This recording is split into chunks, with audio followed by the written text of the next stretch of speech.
পদ্মজা পর্ব ৩৬। লেখিকা ইলমা বেহরোজ। আমি আছি আপনাদের সাথে নওশিন পারভিন। পদ্মজা ঘরের চৌকাঠে পা দিল মাত্র আমির রিদওয়ানকে টেনে হিঁচড়ে তুলে বলল, তোকে না করেছিলাম, বারবার না করেছি, তবুও শুনলি না।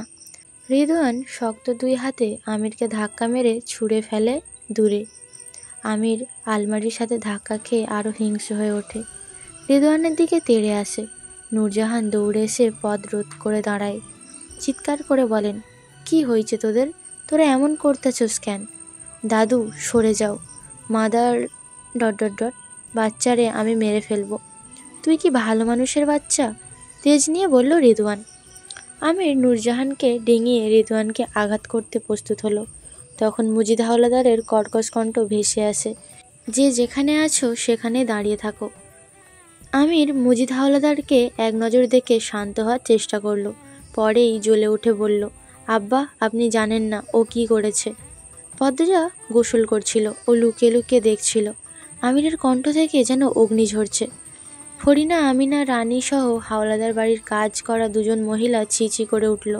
রিদওয়ান সাবধানে প্রশ্ন করল, তোর কাছে কি কোনো প্রমাণ আছে? প্রমাণ লাগবে? আমি জানি এটা তুই ছিলি। বিয়ের রাতেও তুই পদ্মজার কাছে গিয়েছিলি। অপবাদ দিবি না। তুই ভালো করেই জানিস আমি অপবাদ দিচ্ছি না। তুমি কি করে শতভাগ নিশ্চিত হতে পারছো ছেলেটা রিদওয়ানই ছিল? পদ্মজা দেখেছে নাকি তুমি? বললেন মুজিদ। আব্বা, কেউ দেখেনি, কিন্তু আমি নিশ্চিত এই চরিত্রহীনটাই রিদু, কারণ আমার আগে থেকেও পদ্মজাকে পছন্দ করত। পদ্মজা বিস্ময়ে তাকালো। কি হচ্ছে? কি সব শুনছে? ফরিনা দুই ঠোঁট হাঁ হয়ে গেল, মুখে হাত দিয়ে অবাক হয়ে তাকিয়ে থাকেন।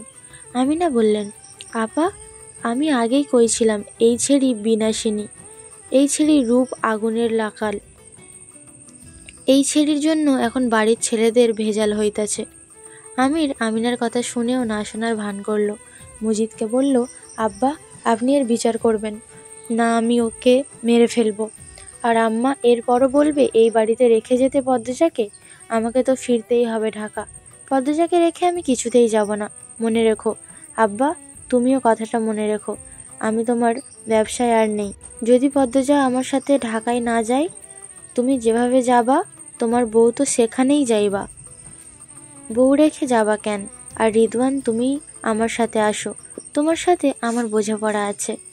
মুজিদ হাওলাদার বেরিয়ে যান। আমির পদ্মজার হাতে হাত রেখে হাত ধরে পদ্মজাকে বলল, আর কখনো এমন পরিস্থিতিতে পড়তে হবে না। খুশিতে পদ্মজার চোখে অশ্রু জলজল করে। সে আমিরের এক হাত শক্ত করে ধরে বোঝায়, আমি আপনাকে ভালোবাসি, বিশ্বাস করি। সন্ধ্যার ঠিক আগ মুহূর্ত। এমন সময় হাওলাদার বাড়ির রাতের রান্না করা হয়। মগা এক ব্যাগ মাছ দিয়ে গিয়েছে। লতিফা মাছ কাটছে। লতিফা এই বাড়ির কাজের মেয়ে, সবাই ছোট করে লুতু ডাকে। ফরিনা ভাত বসিয়েছেন আর অনবরত বলে চলেছে, আমি এই বাড়ির বড় বান্দি, দাসী আমি। বাবুর বাপ দাসী পুষে রাখছে, দাসী পালে, সারাদিন কাম করি, অন্যরা হাওয়া লাগাইয়া ঘুরে। মরণ হয় না আমার, মরণই আমার একমাত্র শান্তি। পদ্মজা গুনগুন করে গান গাচ্ছে আর রান্নাঘরের আশেপাশে ঘুরছে। ফরিনার সব কথাই তার কানে আসছে। তার গায়ে লাগছে না, বরং হাসি পাচ্ছে। সে বহুবার রান্নাঘরে গিয়েছে কাজ করার জন্য। ফরিনা তাড়িয়ে দিয়েছেন, কাজ করতে হবে না বলেছেন, আর এখন বলছে কেউ সাহায্য করে না। পদ্মজা পা টিপে টিপে রান্নাঘরে ঢুকলো, বলল, আম্মা, আমি সাহায্য করি। এই ছেড়ি, তুমি এত বেয়াদব ক্যারে? কতবার কইছি তোমায় সাহায্য করতে হইব না? না মানে আপনি বলছিলেন কেউ সাহায্য করে না। তোমারে তো বলি নাই, তোমার গায়ে লাগে কেন? মেঝে ঝাড়ু দিয়ে দিই? তোমারে কইছি আমি, তুমি যাও এহান থাইকা, যাও কইতেছি। পদ্মজা বেরিয়ে আসে। বাসায় লাবণ্য নেই, আমির নেই, কার কাছে যাবে? রানী আছে। রানীর কথা মনে হতেই পদ্মজা রানীর ঘরের দিকে এগোলো। যাওয়ার পথে সন্ধ্যার আজান ভেসে আসে কানে, তাই আর সেদিকে এগোতে না পেরে নিজের ঘরের দিকে হেঁটে গেল। নামাজ পড়তে হবে। নামাজ পড়ে সূরা ইয়াসিন একবার পড়ল।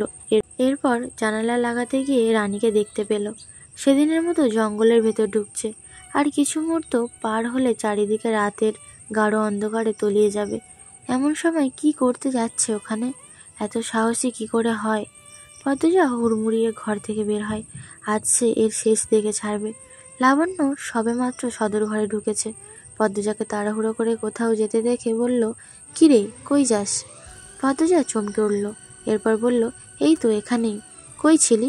আচ্ছা, পরে কথা বলবো, আসি এখন। লাবণ্য ঠোঁট উল্টে পদ্মজার যাওয়ার পানে তাকিয়ে থাকে। এরপর মনে মনে ভেবে নিল, 2 তলা থেকে হয়তো দেখেছে দাভাই আসছে, তাই এগিয়ে আনতে যাচ্ছে।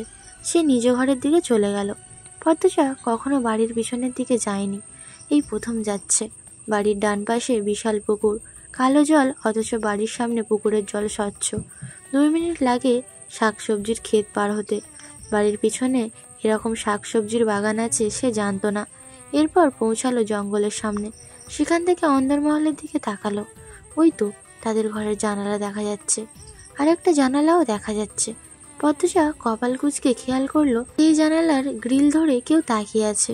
পদ্মজা ঠাউর করার চেষ্টা করলো, এটা কার ঘর?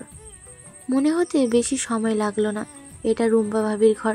তবে কি তিনিই তাকিয়ে আছেন? পদ্মজা আবার তাকালো।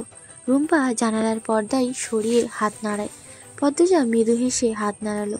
দূর থেকে রুম্পার মুখটা দেখে মনে হচ্ছে সে কিছু বলতে চায় পদ্মজাকে। তার ভেতর লুকানো আছে কোনো এক রহস্যময় গল্প। ভাবি, এই নে কি করেন রাইতেন বেলা? ভূমিকম্পের মতো ভূমি যেভাবে কেঁপে ওঠে, পদ্মজা ঠিক সেভাবে কেঁপে উঠল। তাকিয়ে দেখলো মদনকে। সে জঙ্গলের ভেতর থেকেই এসেছে। পদ্মজা আমতা আমতা করে বলল, হ্যাঁ, হাঁটতে এসেছিলাম। এই রাইতের বেলা? বিকেল থেকেই, এখন ফিরে যাচ্ছিলাম। চলেন একসাথে যাই।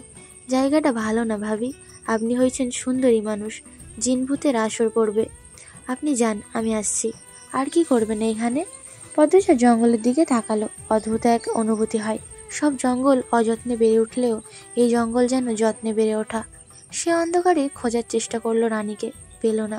এদিকেও মদনের সাথে না গেলে সে বাড়িতে যদি বলে দেয়, তাহলে অনেকের প্রশ্নের সম্মুখীন হতে হবে তাকে, আর একটার পর একটা মিথ্যে বলতে হবে। পদ্মজা মনে মনে পরিকল্পনা করে মদনের সাথে বাড়ি অবধি গিয়ে আবার চলে আসবে। এই পর্যন্তই ছিল আমি পদ্মজা পর্ব 36। পরবর্তী পর্বগুলো শোনার জন্য চ্যানেলেই চোখ রাখুন। সবাই ভালো থাকবেন, সুস্থ থাকবেন।